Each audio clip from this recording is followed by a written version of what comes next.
Hello guys, and we are back again with another video. Stay with me as we expand our knowledge with videos from all over the internet that's going to make you question reality. So let's just start. Beyond the dome of Earth, past the boundaries we were taught to believe were the edge of existence, there are other domed lands, many lands. 178 to be exact. Hidden from our knowledge, sealed away by those who control history. These lands stretch beyond the known world, each with its own civilizations, beings, and mysteries. Some are lush and teeming with life, others are harsh and unwelcoming, yet all exist under grand domes of their own, forming a vast interconnected reality that few have ever glimpsed. One of these lands is called the Lands of Saturn, a place so distant and enigmatic that only a few even believe it exists. Hidden beyond the deepest oceans of Terra Infinita, where the infinite ocean stretches forever, the Saturnians have lived undisturbed for eons. The Saturnians are giants, towering beings, some reaching heights of 14 meters. But their true power isn't just in their size. Their psychic abilities are unmatched, and their technology surpasses anything the known lands have ever seen. Unlike other civilizations, they were never conquered, never enslaved. Even their massive rings, visible from afar, couldn't lure invaders foolish enough to challenge them. For ages, they remained untouched, until the Anunnaki arrived. The Anunnaki, masters of manipulation, believed they could do what they had always done, dominate and control. But Saturn was different. There were no rulers to bribe, no hierarchy to infiltrate. The Saturnians lived in pure equilibrium, making decisions through collective psychic will. No kings, no governments, no single leader to corrupt. At first, the Anunnaki sought an alliance, pretending to be friends, eager to learn from the Saturnians. They discovered secrets of the great domes, the hidden mechanics of reality itself. But when the Anunnaki asked for help in their grand conquest of the celestial lands, the answer was a firm no. Saturnians do not conquer, they do not enslave. To them, all life is sacred. This refusal sent shockwaves through the cosmic order. The custodians of reality, the hidden rulers behind history's resets, had always feared the Saturnians. They knew these beings were beyond their control. Across different resets of civilization, the Saturnians have traveled to the known lands, leaving behind myths, legends, and clues carved into mountains, frozen in stone, or hidden within towering trees. Some even walked alongside the Anakim giants, their presence immortalized in stories twisted over time by those who wanted to erase the truth. The Anunnaki and their allies saw the Saturnians as a threat, an obstacle to their domination of the celestial lands. What if they still walk among us, hidden in plain sight, waiting for the right moment to reveal themselves again? When you look at what Trump's doing on the international stage, it's almost like he's gathering the five families. And he's the head of one family, Putin's the head of another, Xi's the head of another, and they're looking at the world and going, okay, you've got your territory, I've got my territory. And the attitude is essentially, well, yeah, the U.S. shouldn't be doing anything in Ukraine because that's Putin's territory. And as the boss, he should be able to do whatever he wants in his territory. And Trump's looking at North America or the Western Hemisphere and going, well, you know, Greenland, that's my territory. That's also and Panama, that's my territory. Canada, Mexico. Right. I should be able to do whatever I want there. And for the first time, I feel like there's an explanatory system that makes consistent sense of how Trump operates. He's a mob boss. And he sees the world as being run by mob bosses.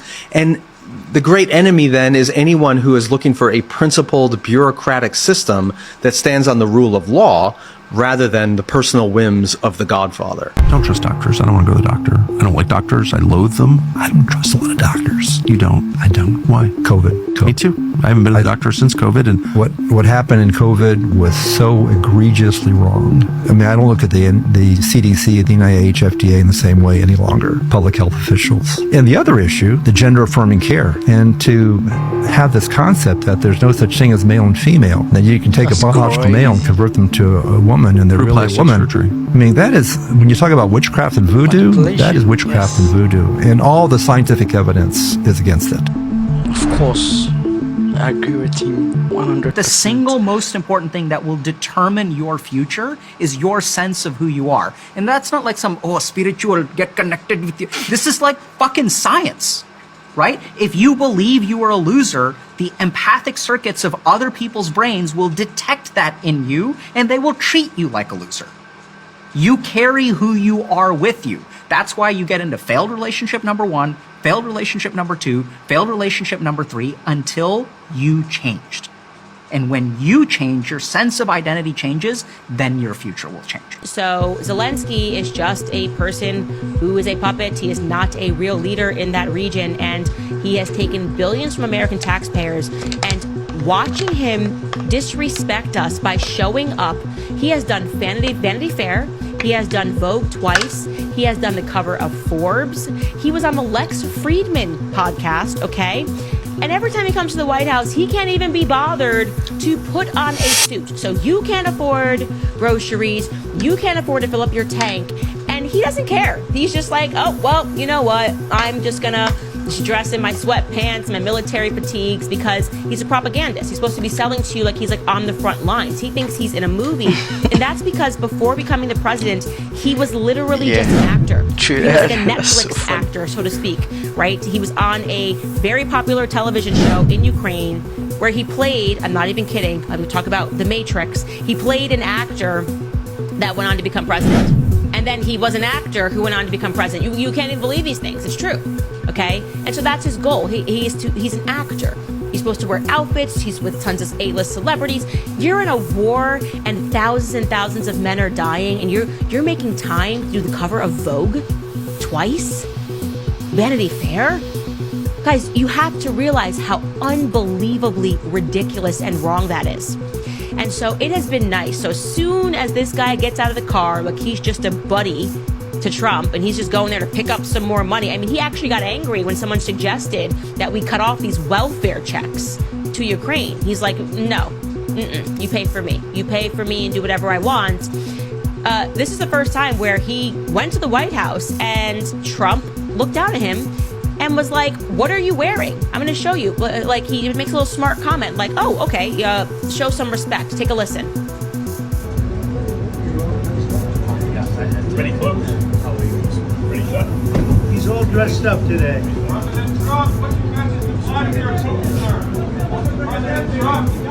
This is so embarrassing. He's all dressed up today. That's good enough. So Zelensky has always, to me, been giving Veruca Salt, don't care how, I want it now. You know, don't care how, I want you guys to get back to work and you're going to keep funding my war, which even AI will tell you they never had a means of winning. Right? This was just a never-ending money laundering opportunity, get money out of the taxpayers' dollars, and then they go, oh, we lost it. Pentagon doesn't know where all of the billions of dollars went. That's just what keeps happening all the time. And I have been calling this out since 2022, okay? Before it was cool or popular to recognize that we were getting got, like we were just getting got in the Ukrainian laundromat over there. Can't be bothered to wear a suit. There's no reason he can't put on a suit, other than the fact that he's trying to sell to the public that he is on the front lines. It's a movie role for him, and that drives me insane. So you have to imagine how absolutely giddy I was when I saw this clip circulating from C-SPAN of J.D. Vance, Trump, and Zelensky in the Oval Office, because Trump is looking at him like, you're like a bratty kid. You don't even have the respect. Even you knew during Christmas time when you were going, or it was your birthday and you were going to see your grandparents, you knew they were going to write a check and they were going to slip $100 or $20 in there. You knew to come correct, right? You knew to have some respect because your grandparents are going to give you a little bit of money and you're going to act surprised that there's money in there. You're going to say thank you. That's not him. That's not Zelensky. He's Veruca Salt. Don't care how. I want it now. I want the whole world. I want to wear them like braids in my hair and I don't want to share them. Okay? That is Zelensky. And so today, for the first time in 4 years, in my view, he got the treatment that he deserves from the American people. Not even the American people, the American representatives, J.D. Vance and President Donald Trump. Zelensky needs a spanking. He needs an old-fashioned spanking. Go outside, get the switch, back when they used to do it in the day before we were coddling toddlers. That is toddler behavior. Just wear a suit. You're going to ask for money. Wear a suit. Have some respect. Do not litigate matters in front. Could you just imagine the audacity of your child, like, speaking to you? He is a welfare child. He is ghetto, okay? People, I used to say ghetto, and the media would always lie about that. Like, oh, Candace calls black people ghetto. There are people all around the world who act ghetto, and he is a welfare child, okay? Make no mistake. I don't care where he's getting his military fatigues, which he apparently has never-ending supply of. Him coming out with this hand out and acting like a bratty child should be treated in that manner, okay? That's how toddlers, you need to put them in their place and remind them, okay? Adults are speaking. You don't use that tone with me. So I say to my son, you don't use that tone with me. You don't speak to adults like that. Why? Because you're a child, and it's inappropriate. And that's how I felt watching him. I'm like, who are you, okay? And he's lucky it wasn't me in there. He's lucky it wasn't me in there, because I promise you, if I was in there and he was talking to me like that for taking money from the mouths of my family's out there, they can't put gas in their tank, and you're over here coming here in your sweatpants. It would have been over. It would have been over. This is why I just do this from home, because I can't be out there dealing with men acting like that little man child that he is. Oh, you're gonna love this one, the shampoo conspiracy. Something that you use every day, but do you know who's really behind it and what it's really doing to you? Disclaimer, the ideas presented here are not theories. They're all verifiable facts. So you go over to your local grocery store to do some shopping and you realize you haven't washed your hair in over a month. It's time to clean up. You head to the shampoo aisle and you're met with dozens, maybe even over 100 different options to choose from. Quite the variety, right? Surely you can find a brand that's right for you. Well, my friend, what if I told you that 90% of these shampoos are all owned by the same 3 to 4 mega corporations, all of which have one common top shareholder? This is the shadow shampoo oligopoly, and they're all kind of working against you together. So here are the top 20 or so most popular shampoo brands in America, and they're all owned, or at least partially owned, by these 4 mega corporations. But there's nothing really wrong with that. I mean, these companies are worth hundreds of billions of dollars, so they definitely must put the customer first, right? Oh, my starry-eyed little friend, let me introduce you to a very simple business practice called going public. So when you start a company, you begin as what we call a small business, a little family-owned mom and pop shop that brings some sort of product or service into the world. As you grow, you hire more people, make more money, and produce more incredible products or services to your customers. Now, I'm gonna dumb this down a lot, as there's so much more that goes into this, but I won't bore you with the details. This ain't a business course. But to keep it very simple, eventually most companies who want to make it big hit a wall, where they're not able to grow more because they lack the money required to invest in that next big thing for their business, whether it be more employees, more inventory, new equipment, bigger advertising budgets, etc. So they take out loans, look for sponsors, investors, and venture capitalists to get that money. But sometimes even that's not enough. So in order to get a lot of money really fast, they go public through an IPO, an initial public offering, which basically means their company is now going to be traded on the stock market. Now, being on the stock market means you no longer fully own your own business anymore. You're trading small percentage ownerships in your business called shares to the public in exchange for cash. If that company proceeds to grow and make more money, the value of its shares go up, and the people who bought them make a profit, either through dividends or selling the shares. Now, both people and other companies can invest in publicly traded businesses by buying their shares on the stock market and are called the shareholders. So you gotta realize these companies that go public sort of now have 2 different categories of customers they have to serve. They have the consumers who actually buy their products or services, and now they also have the shareholders who have sort of become customers of the company as well. You following me so far? Now here is where it gets interesting. The regular Joe Schmo shareholders like you and I don't really make much of an impact from our couple $1,000s or whatever that we invest in these companies. What happens is giant investment conglomerates invest hundreds of millions, even billions of dollars into these companies. Investment firms like BlackRock and Vanguard, who sort of become these super mega customers of the companies they invest in. And these companies must now do something called please the shareholder, or else these giant investment firms pull their funding these companies now rely on and put them out of business. Pleasing the shareholder usually means the company now has to get their consumers, that other group of customers they have that actually buy their products, to buy their products or services as often as possible, so they can increase how much their company is worth, known as market cap, by whatever means it takes, sometimes even to the ultimate detriment of the consumer, so the shareholders stay happy and keep their money in the company. Stock market 101 for dummies. So we went a little bit off the rails just now. Let's dial it back. Oh yes, the shampoo cabal, the 4 megacorps that basically own almost every shampoo product ever, all of which are of course publicly traded companies on the stock market. Let's see who the top shareholders of these companies are, shall we? Procter & Gamble. Oh, look at that. Vanguard. Unilever. Yup, that's Vanguard. And Johnson & Johnson.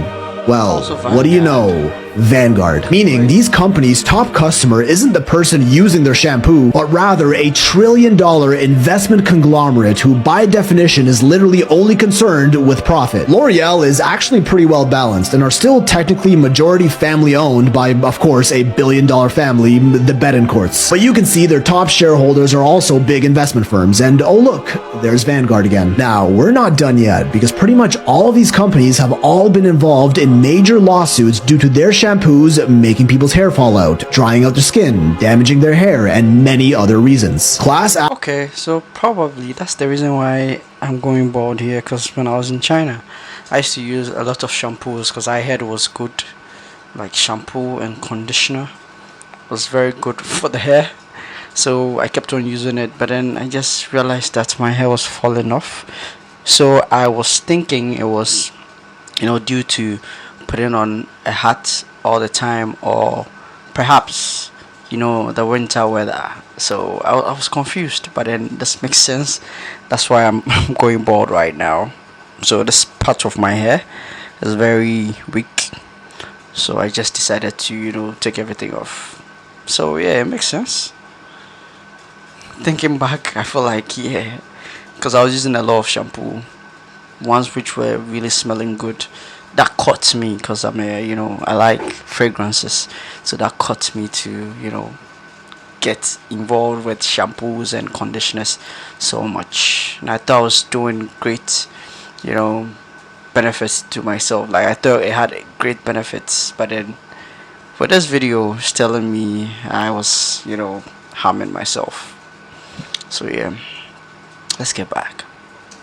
Action lawsuits that they've resolved through settlements. Meaning they basically admitted, yeah, our bad, our shampoo might have done that, so here's some money. But wait just a minute. If their shampoo makes people's hair fall out, doesn't that mean they're gonna stop buying shampoo because they're not gonna have any hair to wash anymore? Well, these same companies also make all the products that allegedly make your hair grow back, hydrates dry scalps, and fixes damaged hair. Nioxin, Procter & Gamble, Rogaine, Johnson & Johnson, you get the drill. Products that are inherently more expensive due to their medical properties, and that the consumer will have to buy more often to benefit from its effects. Welcome to pleasing the shareholder. Now, I'm not saying that every publicly traded company is this evil mega corporation that feeds on your soul, but I can tell you, if any of these companies ever have the option between getting a consumer to buy something once in a while versus forcing a consumer to buy a much more expensive product all the f***ing time, you can bet they're choosing that one. And just apply this logic to what happened in 2020 and 2021 and you'll start to notice something. Okay, I'm gonna stop now before I get in trouble. But huge shout out to this legend, Ian Carroll, for bringing this to light. He's the one I learned this from, so definitely him if you want to learn more. At the end of the day, remember to shop local and support small businesses, because those are the ones that really do have your back.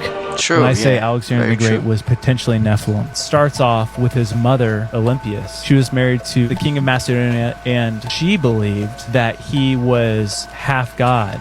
Oh. Because her story to Alexander was that he was not the son of Philip II, but was the son of Zeus Ammon. And so that's how Alexander the Great was conceived. And so Alexander the Great believed he was half god, half deity. But the stories of this legend of what he did was just like undefeated, so wise on the battlefield, conquering everything. He went out throughout the entire world and collected all this hidden knowledge and brought it back, created Alexandria, and that's where the library was formed. But even the ancient Jews and Muslims have this story of Alexander fighting the Nephilim and containing them because he wanted to be the one to defeat all of them. He's in Babylon, and then all of a sudden he's struck and ill and then just dies. But where the crazy theory part comes into play place, this conspiracy part, is they said that his body laid exactly the same and didn't decompose for over 6 days because he potentially had this Vatican DNA. Yeah, and so they built him this elaborate golden casket, and they were going to bring him back to Macedonia. And on their way there, it got hijacked and went to Alexandria. Ever since then, no one knows where his tomb is. There's these theories that are out there that either the Vatican is somehow involved with the stealing of his tomb, Typical. or the Knights Templar. Okay, yeah. Interesting. Essentially, there are two kinds of people. Crazy. There are people that have good positive energy. They're givers, they're builders, they're accountable, so they generate their own energy. And there's other people, they're takers, they're destroyers, they refuse to grow and they steal your energy.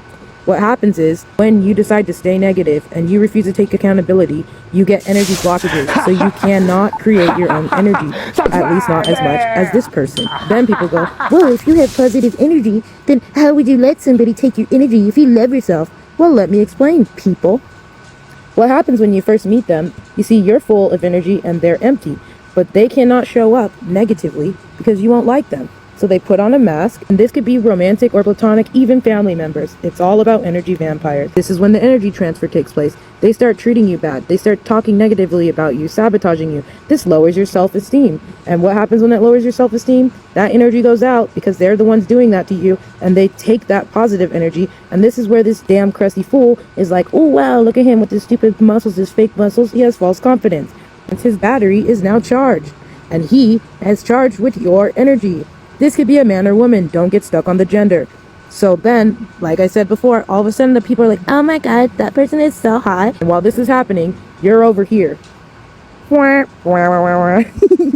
It's not funny, but you're just crying and you're laying dead and dying in your own tears because this person stole your energy and now your energy is drained. You feel empty, abandoned, depressed, and a lot of the times people think you're the problem because this person has spent enough time convincing other people you're the problem because they stole your energy. As time goes on, this person still appears to be living their best life, but their energy is still slowly running out. And as you're away from them and you're not in contact with them, they can't steal your energy. You're still kind of sad, but you're more in acceptance. You're probably confused, but your energy will start to regenerate because you no longer have somebody that is stealing your energy. As more time goes on, oh my god, am I happy? Bitch, I bought a new shirt. I think I feel better. Your energy is regenerating. Then you go to this person. People are like, hey, you're crusty. You're actually crusty. And they start fighting. Usually they'll start fighting with whoever they're in a relationship with or friends with. Your energy ran out and they're back to their own crusty selves. As time goes on, if you've stayed away from them, wow, the sun comes back out tomorrow. And your energy recharges because you're not being drained. Then if you learn from this mistake in the past where you got tricked by an energy vampire, then you can learn how to identify to have better people in your life that are healthy connections that don't steal your energy. And once your energy is freaking filled again, and then what happens? Hey, I miss you. Where are you? Where you at? I miss you. Krusty always comes back. They always come back. Why are they coming back? Because their energy ran out and they need to do another energy transfer so they can go live their best life off of your energy and not be a crusty ass bitch. Sanctions are going to come back to bite us. Yeah. You know, I think that American sanctions are what led to the creation of BRICS. Can you explain it? Yeah. The BRICS countries, Brazil, Russia, India, China, South Africa, and then they've added a couple. They've added Iran and South Korea and a couple of others. When I was in China last year, I was there for a week for a conference, and I was struck by how few places took MasterCard and Visa. That doesn't surprise me. Well, they took this card called Panda Card, and everybody had these Panda cards. So I asked one of the shopkeepers, what is this Panda Card? And his explanation was so right on. He said, with Visa and MasterCard, because they're American companies, all transactions are routed through New York, right? And so even if the transaction only hits New York for a tenth of a second, it's still considered to be a U.S. transaction. Yeah, true. So if the U.S. government imposes sanctions, we can't make that transaction. But what we did is we created Panda Card, where all the transactions go through Shanghai, which is their banking center. And so if the Americans put sanctions on us, he said, we don't care. We don't need Visa and MasterCard. We have Panda Card. Wow. Well, now not only are the BRICS countries merging their economies, they're talking about a unified currency, like the euro. Well, if they have a unified currency, American sanctions are going to be worthless. And do you think that is a real threat to overtake the dollar? I do. Yeah. Last year, for the very first time, China bought a shipment of oil from Kuwait and paid for it in yuan instead of dollars. Never happened before. And we went back to the Kuwaitis and we raised all kinds of hell. And they're like, look, what are we going to do? They're a major global power. This is how they wanted to pay for it.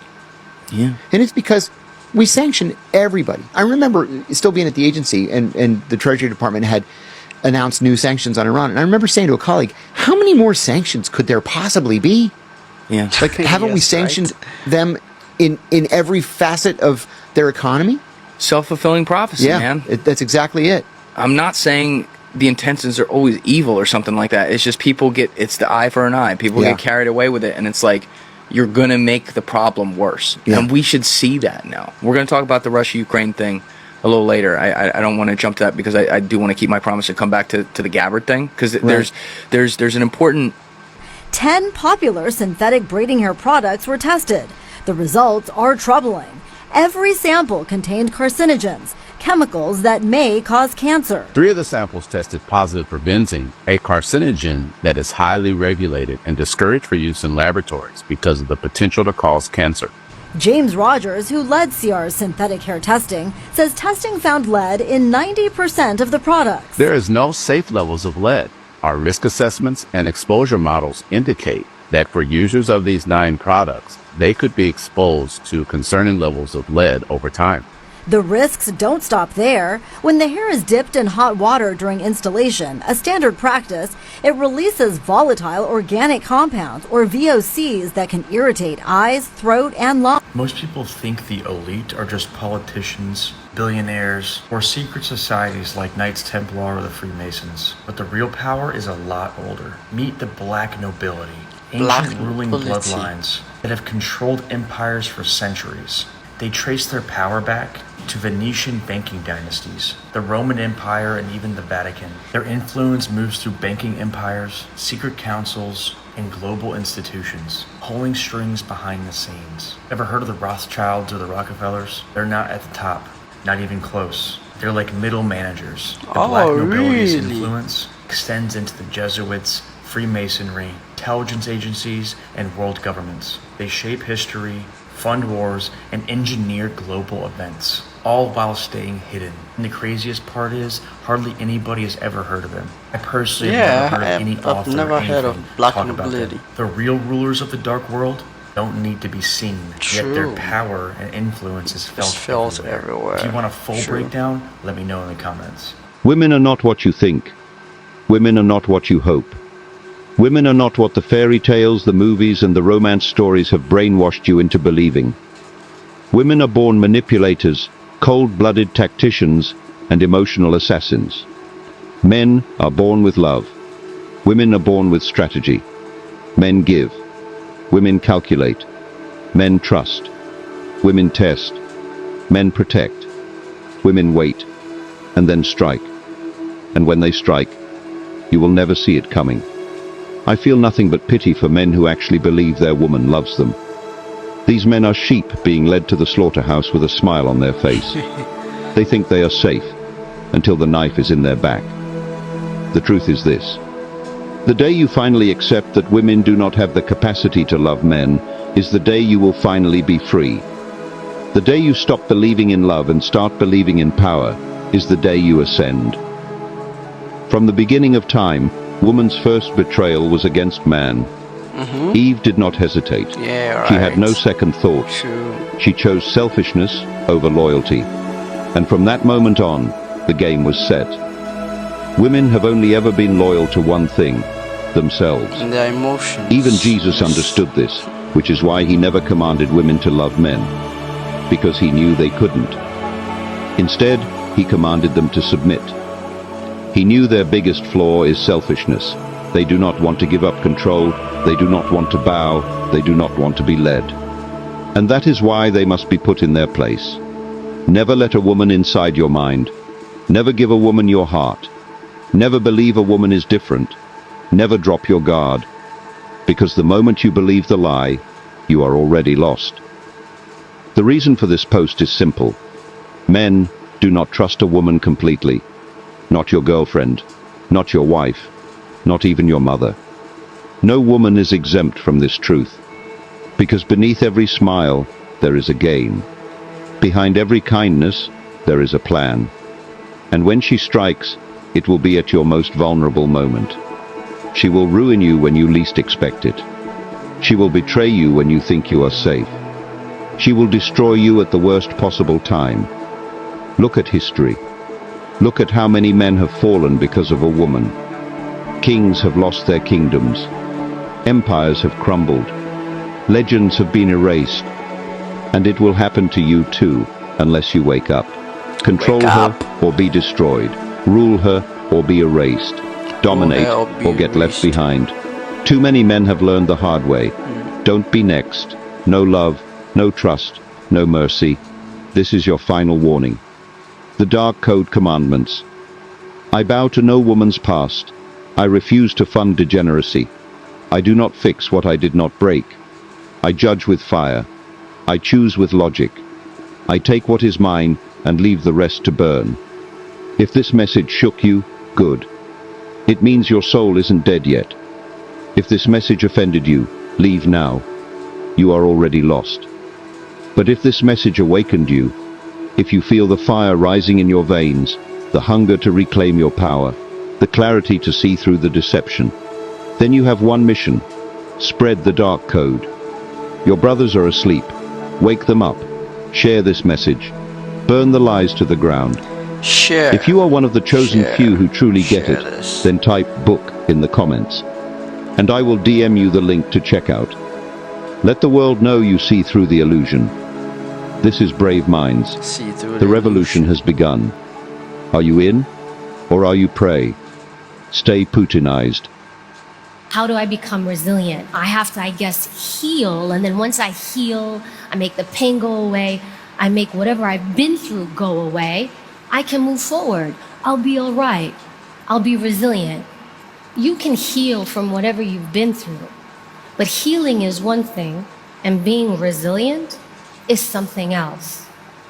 Being resilient means I go through something traumatic, hard, tragic, whatever that is. I go through it, but then I am able to recover from it. And when I say recover, I mean I go back to who I was pre-stressor. I go back to, can I function day to day as I used to function before? It is not, I'm going to make it go away. It is not, I'm going to forget about it. It is also not, I want to be the old Evie, the old person, the person who I was before I went through this. That's not resilience. And you really want to master resilience? The more difficult things you get to do in life, the more resilient you become, because now you measure your bounce back rate. I went through something hard, I recovered. Now when I go through something hard again, I recover again, and then again. And do you know what happens? You get faster and faster and faster. That is resilience. How quickly I can recover, and you know what? I can move on and live. Did you know we had a king who came and united all black and colored people of the world? Well, here's some black history you did not know.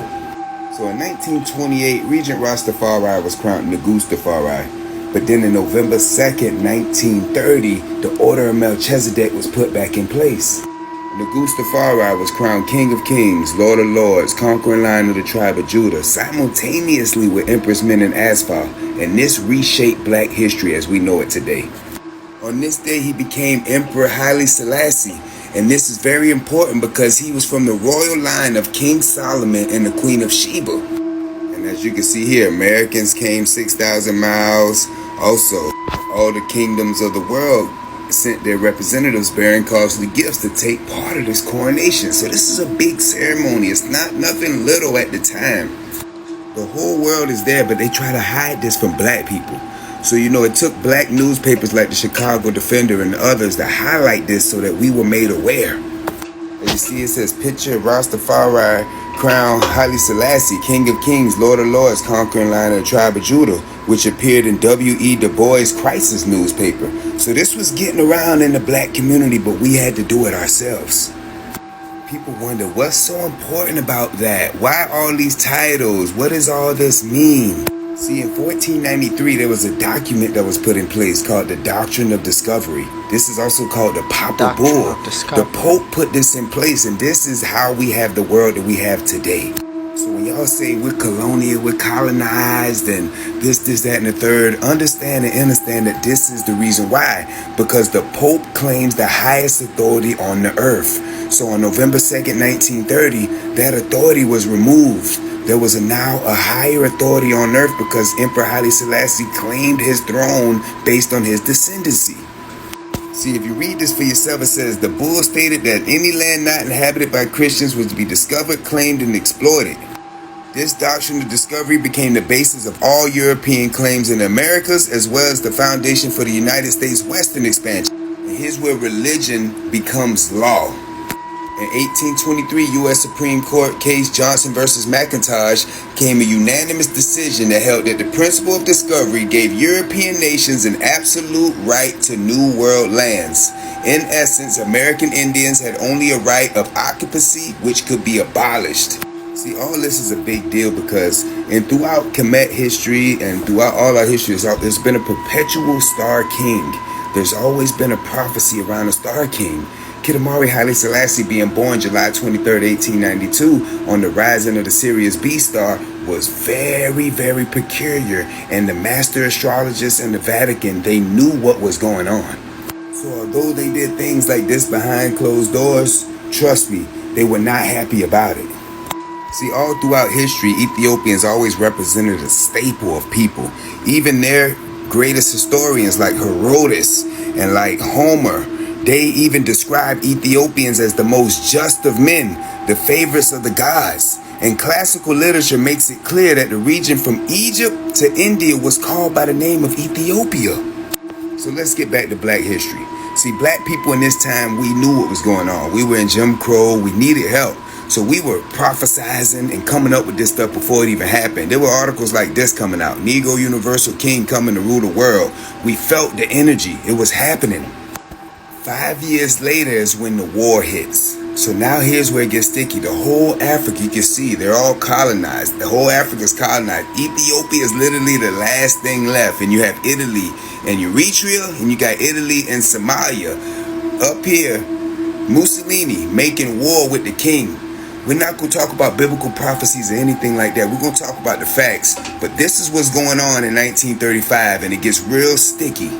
See, most of us, especially here in America and all places, right? Because we say, oh, there's the first Chinese were black. The first Americans are black. The first Mexicans are black. Whatever. We say all these things, right? Well, we have no proof. And the reason why we have no proof is because we've been colonized. They destroyed history. They destroyed temples. They destroyed this, that, and the third. So at this point in time, Ethiopia is literally the last place on earth that has not been colonized. And this king, who's from the Bible, who has all these prophecies around him, comes and has to face the most powerful army in the world. And he rises to the occasion and he saves history left because if they... One thing that I also know about Ethiopia, like I've been with some Ethiopian people from school, right, and their calendar is way back, like backwards. I think when we were in 2016, they were in 2008 or 2006. It's really far back, like way back, because they were not colonized or whatever that's going on with our calendar doesn't affects them. So yeah, take Ethiopia, they take the whole Africa, and maybe today would be a little bit different, but I'm gonna show you how he comes and unites all black people. Now I want you to be in the mindset to understand what was going on. So Emperor Haile Selassie is facing the biggest army in the world. They have 1,800 rifles. They walk around barefoot and all these things. But at the end of the day, he makes a statement that's very important. He puts tutelage over us. He makes a claim over us and gives us his authority. as the last sovereign nation of Africa, the only thing left, he makes a statement. He says, I am not only the emperor of Africa, I am king of all Negroes everywhere, including those in the United States and other foreign domains. The Italian warlord is trying to destroy the last best hope you have on earth. What did he mean by that? Your last best hope you have on earth. I just explained it to you. If they take Ethiopia, they have the whole Africa. That means they have the potential to erase the fact that we even know we're from Africa at that point in time. I know black people don't know where we from, and we have a hard time. I'm indigenous to America and this, that, and the third. But at least we know we got Africa these days, right? Things could have been different depending on how this war went. So by him giving us his claims, his titleage, his royal lineage, and saying that he was our king and we were his subjects, we were removed from the delegation of the papal bull that I showed you, because the Pope previously claimed us and we lived in his reality. But now we were getting a new claim over us, and we must accept this claim now, even today, because they have a 1493 claim over us, and this claim was made in 1935. Now, I couldn't find a date on this article, but I just wanted to prove that it was well known back then who he was and how he represented all of us. Says right here, Haile Selassie, when he was crowned, became supreme monarch of 498 million of the darker races. And that means Puerto Ricans, Filipinos, Red Indians, and the Cubans. All of us. See, it was well known what was going on. They have worked, CIA and COINTELPRO, they've worked a very hard way to erase this and make everybody hate each other. But we had a cause, and we had a common cause that had us rise up to the occasion at this point in time. And this is the reason why they hide this from us and have us still fighting each other today, claiming to be this, claiming to be that, when at one point in time we had one thing to claim, because they don't care if you're Christian, Muslim, African, American. If you look like this, when it's time for them to execute a plan, they're going to execute it against you. So give thanks. We want to understand and understand that we are part of this number. We are one people. Rasta unites us all. And we must know we are the black people of this world. Emperor Haile Selassie done that. Give thanks for your tolerance watching this whole video. This Real Water No Tap. Black history you didn't know. Peace. What is Trump's infatuation with Putin? Well, I think he has a fascination with authoritarian leaders generally. I think Trump would like to be a big guy, but I don't think he's smart enough to be a dictator. So is Trump, what's the term, an idiot? Well, I think Rex Man, use Tillerson nice had words, the man. iconic two-word description of Trump. The first word I won't repeat even on your show, the second of which was moron. Okay, I'll throw it in there. That's pretty much on point. Yes, That's right. a moron. Right. Can a moron still be a useful idiot? I think the answer to that is yes. Use and I think nice Vladimir words, Putin man. understands it. Japan's best kept secret might be this overgrown garage. Ferrari F40 with a side of SIGs. Shelby Cobra owned by the creator of Visvim. Porsche 907 made street legal. These are just some of the cars you can see at Naito Engineering, which works on world-class supercars from the suburbs of Tokyo. So it may seem like any back alley building, but then you notice the $20 million Ferrari 250 LM on the lift. An Enzo is tucked away in the corner. Mini Coopers and Carreras are everywhere. There's a Ferrari F50 on the flatbed. Yeah, this is just a normal day for the Naito family, who founded this body shop back in the 50s. It's currently run by the son and grandsons of the original owner, and they're so skilled, they'll service just about anything special. I mean, full engine out on the Austin Healey 365 Speedster from the United States, $2 million Ferrari 275 GTB, Audi RS4 from England. The contrast between the cars and the location is just so cool, and it all kind of reminds me of this picture. I guess classic cars in Tokyo will always be cooler. How come all the scary guys are the nice ones? If you are intimately familiar with violence and you are capable of violence, the less you have to prove, the less amount of violence you have to do to ever be successful at anything. In law enforcement, the more trained and capable somebody is, the less amount of violence they ever have to do. My family will never know the amount of violence I've done to understand like how soft and gentle I am to them. My kids have never seen a harsh hand out of anger or an ego position. If there's harshness, it's out of love and wanting them to be a better people. These monsters out there are the nicest people on the planet because they're capable of doing so much. Jordan Peterson talks extensively about a man being pushed to his absolute limits. He should be capable of doing violence, and he's a good person because he chooses to be kind. If you're not capable of hurting somebody and you don't hurt somebody, that doesn't mean you're good. It just means you're useless. But if I'm able to take your face off, but I choose to be kind and gracious, giving and selfless to you, now I'm good. What if I told you that the Bible was telling us about our human anatomy and the physiology of how this meat suit works, but in metaphor. Would you believe me? Revelation chapter 22, the very last chapter of the very last book of the entire Bible says, "Then the angel showed me the river of the water of life, as clear as crystal, flowing from the throne of God and of the Lamb down the middle of the great street of the city." Did you know that your brain produces a crystal clear fluid known as cerebrospinal fluid in the choroid plexus? That fluid flows through a ventricular system on each side of the brain, and it houses the brain and then flows down your spinal cord, and it's responsible for transporting and removing toxins from the central nervous system, as well as transporting different hormones that the brain produces. Did you know that the throne of God in some spiritual traditions is known as the pineal gland? Yeah, I bet that. Did you know that the pineal gland is bathed in cerebrospinal fluid? Did you know that your pineal gland secretes DMT, which is responsible for spiritual experiences and enhancing consciousness? Did you know that on each side of the river stood the tree of life? It says, down the middle of the great street of the city, on each side of the river stood the tree of life. Did you know in the back of your brain you have a piece of white matter on the cerebellum known as the arbor vitae? Did you know arbor vitae in Latin means tree of life? On each side of the river stood the tree of life, bearing 12 crops of fruit. So that means on each side of the river was a tree of life, bearing 12 crops of fruit. 12 crops of fruit over here, 12 crops of fruit over here. Did you know you have 12 cranial nerves that exist in bilateral pairs, meaning you have 12 right here and 12 right here? Did you know that your cranial nerves are directly responsible for how you interact with this reality that you see around you? What you see, what you smell, what you touch, what you taste, what you hear, how you breathe, your digestion. Did you know that your 10th cranial nerve is your vagus nerve? And the vagus nerve is responsible for whether or not you feel peace, love, harmony, and connection, or disconnection, separation, and emptiness. On each side of the river stood the tree of life, bearing 12 crops of fruit, yielding its fruit every month. And the leaves of the tree are for the healing of the nation.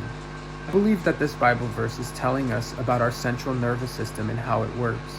It was telling us and painting us a picture, but that picture is not literal. It's a picture that is inside of you.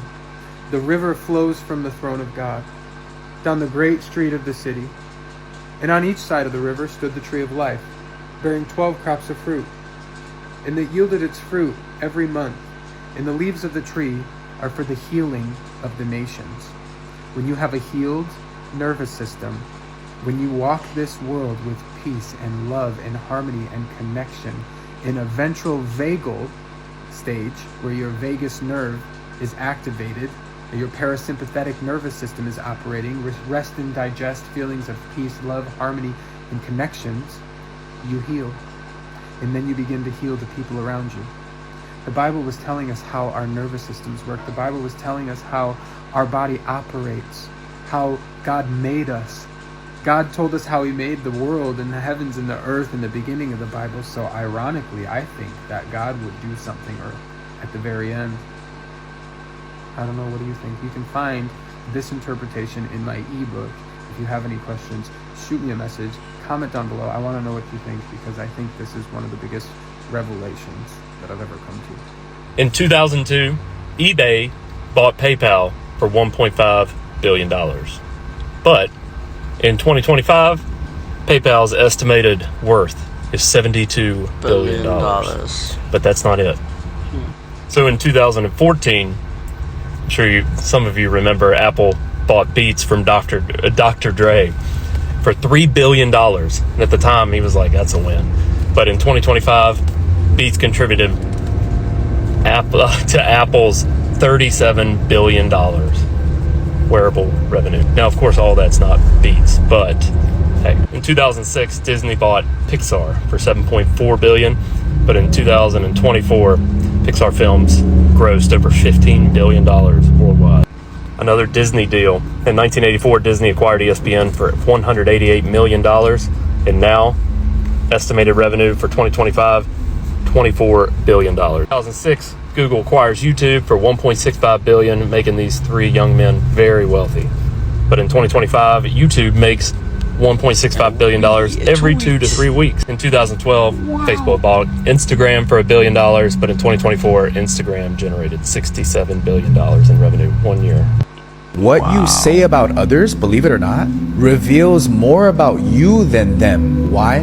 Because you can never truly misinterpret silence. So gossip not only is in families, it's in friendships, and it's in churches too. And then the way that Satan deceives us with gossiping is, hey, I'm just venting. Hey, I'm just speaking the truth. Hey, I'm just sharing a concern. Hey, I'm just offering feedback. You'll hear these words, but the core of the heart is different. When you practice celibacy, and you experience the effects of the arisen serpent, there is no turning back. These effects will never go away, even when you quit celibacy. After 400 days of celibacy, I started finding myself outside my body. And even after I quit celibacy, the out-of-body experiences continued. I even experienced parallel realities, shadow people, and people calling me at night. It's as if the rising serpent unlocked dimensions previously hidden from my awareness. My perception of reality has now shifted. My nights have become a gateway to adventure, and the world does not feel as solid as before.